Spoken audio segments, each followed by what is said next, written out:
Hello there, and welcome back to the Codex. So today I wanted to go over how to quickly and easily both create and then vanquish your own Coda Technicide enemy so that you can farm out and get those awesome new Coda weapons that we have in the game. So the first part of that, how do you actually generate your Coda enemy? Well, you need a unique drop that only comes from Tech Rot enemies. So you want to do either the Tech Rot Exterminate, the Tech Rot Hell Scrub Survival, or the Legacite Capture mission.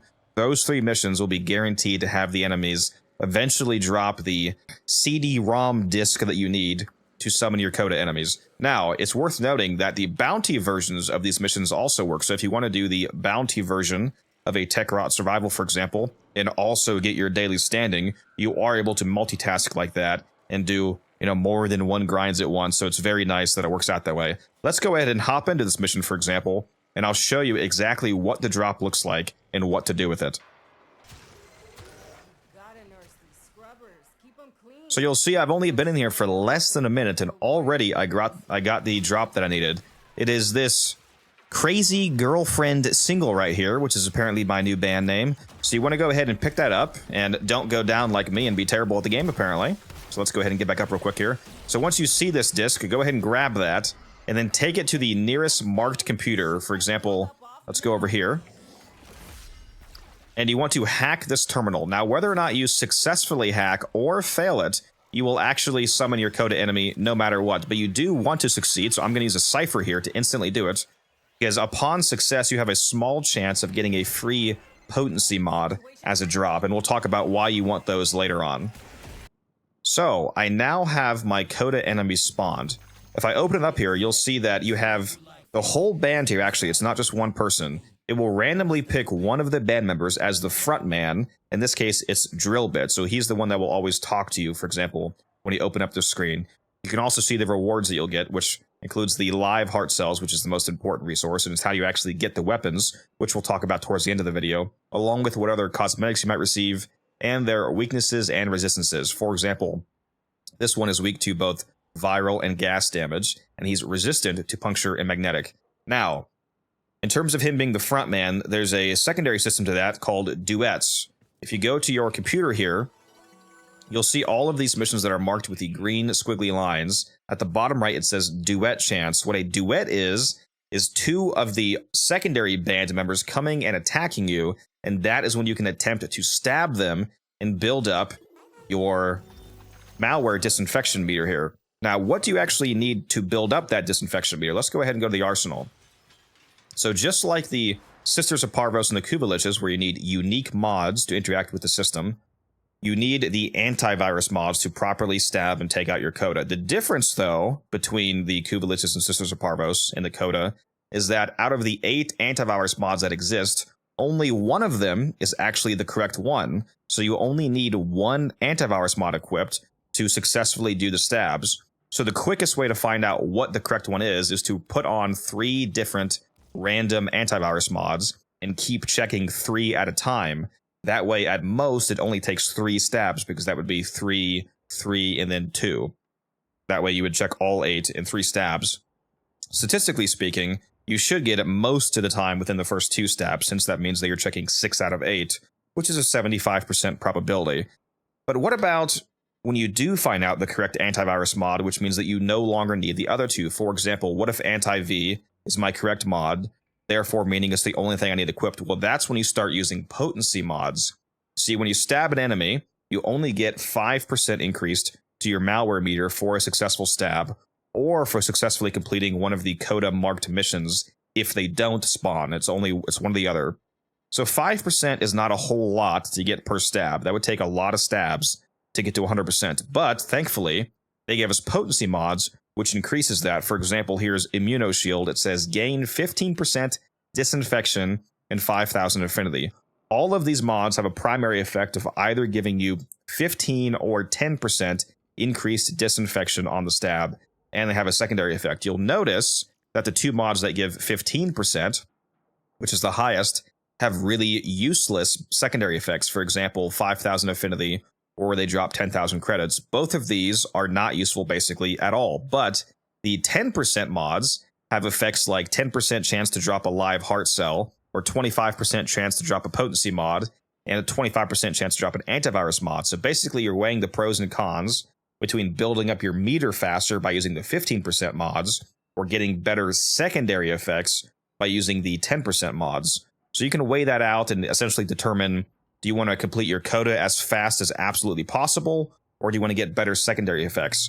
Now, it's worth noting that you should use at least two 10% mods once, because if you do the fastest possible run, which would be your coda enemy spawning 3 times in a row, which is very unlikely, as in 3 missions in a row, if you used a combination of two 15% on the first stab, and then two 15% again on the second stab, and then two 10% on the last stab, that would add up to 100%, along with the original 5% you got when you first discovered the correct antivirus mod. So at minimum, you should use 2 of these 10% mods to benefit from their better secondary effects. In reality, you'll probably actually use these more than just twice, because you'll probably do multiple missions where you don't get a spawn, and therefore your meter goes up by 5% just from completing the mission, which means that you need less and less of these 15%, for example, to do it in the minimum amount of stabs.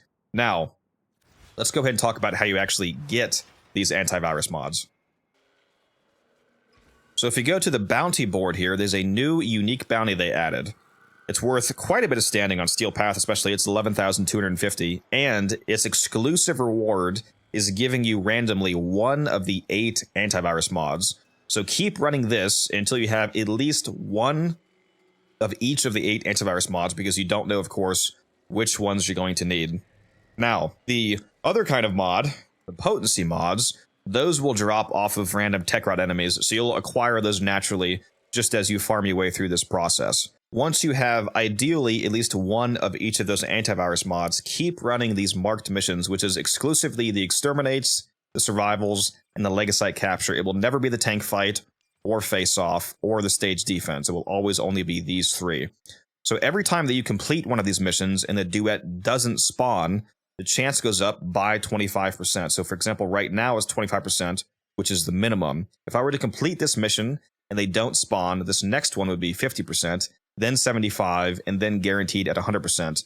When they do spawn and you successfully take them out, or if you fail, either way, it will go back down to the minimum of 25%, and all of these missions will reset. Or if you clear out all of these missions and they haven't spawned, it will of course also reset, so that it doesn't lock you out of being able to continue.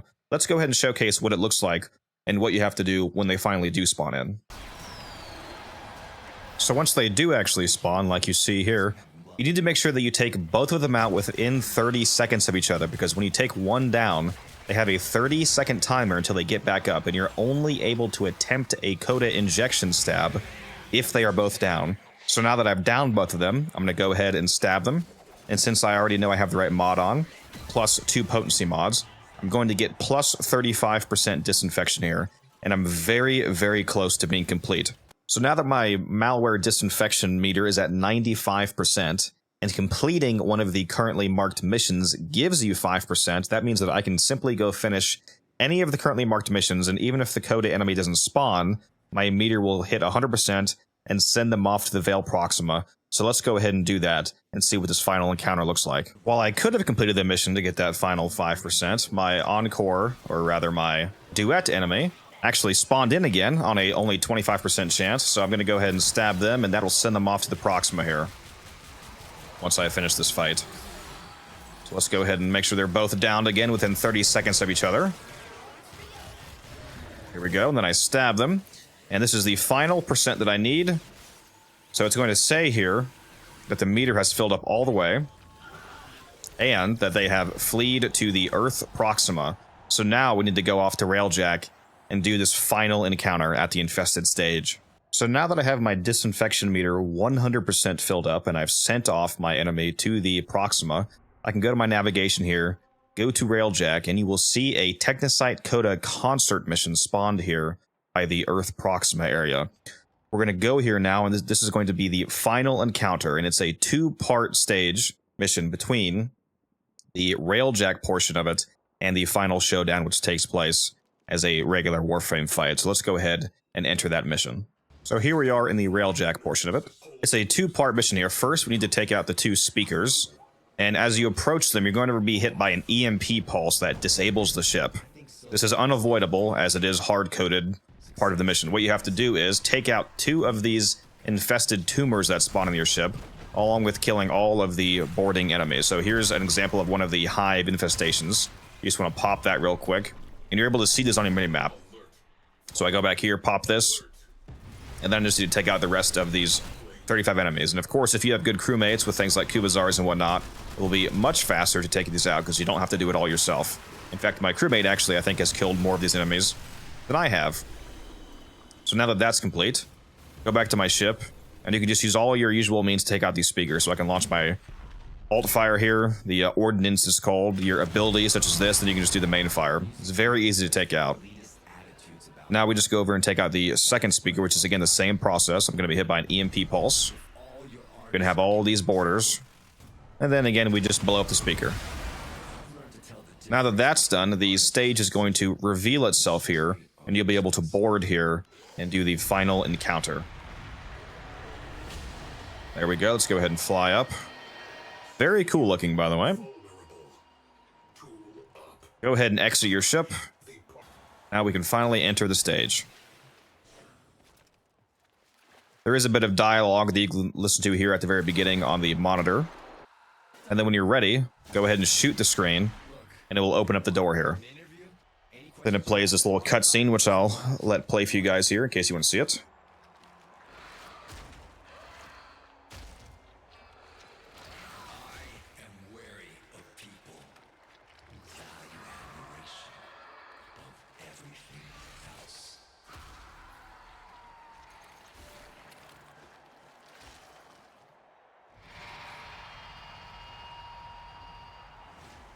And here's the final fight.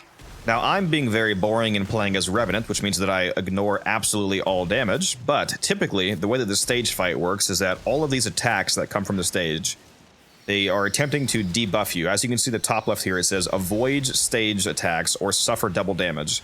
After you take 3 hits from any sort of stage attack, such as these rockets here, for example, or the fire blast across the ground, or these beams they're going to see in a moment that come from the top, if you take 3 of those hits, you receive a debuff where you take double damage from the fight.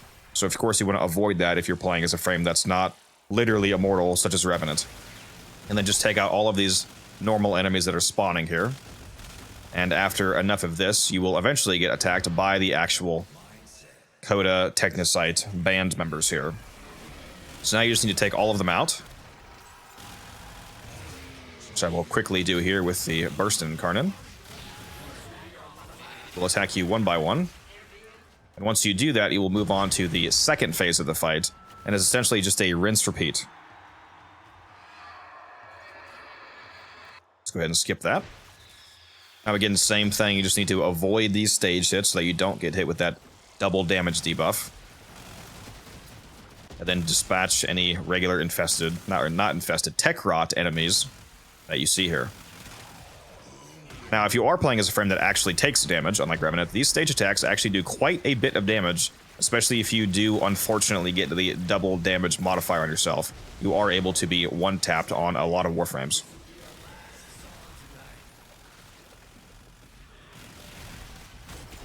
Just need to take out this last guy here when it lets me. And now that you've dispatched all of them, you can finally do the final stab. And it's up to you whether or not you want to do a conversion or a vanquish. Now, the only way that you actually will get the live heart cells to purchase the weapons is if you vanquish, because if you convert, then it turns into a tradable contract, just like how it does with Liches and Sisters of Parvos. So I'm going to, of course, vanquish. And then we just want to leave the mission here. And I will see you back at the Polvania Mall. You can see that I got all my rewards from that Coda enemy sent to me in my inbox. I got a poster, one of the ephemeras, and I got 12 live heart cells. Now, those live heart cells are what you need to actually purchase the weapons, because you'll notice one of the things I did not receive is a weapon. If I go to my foundry here, there's no weapon in the foundry like how you usually get with the Kuva Liches and Sisters of Parvos. The way that you get those is by going out to the mall here and actually speaking with Eleanor. The nice thing about this system is that unlike having to repeatedly run Liches until you spawn one that has the weapon that you want, you instead get these live heart cells, and you can turn those in for exactly the weapon that you want. You just buy them outright.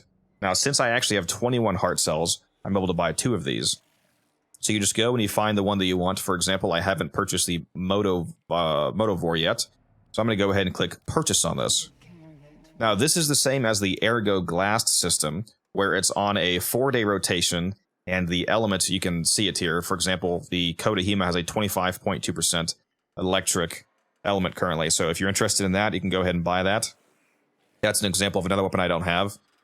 The Pox here is 37.3. One thing that I will note, if you watch this video close to it coming out, as a quick little aside here, the Coda Sporothrix, which this rotation still has 2 days, 4 hours left, the Coda Sporothrix is currently 54.2%, and it's electric. So this is almost a max roll, so make sure that you buy this if you haven't already, because this is going to be very easy to max out without starting off so high.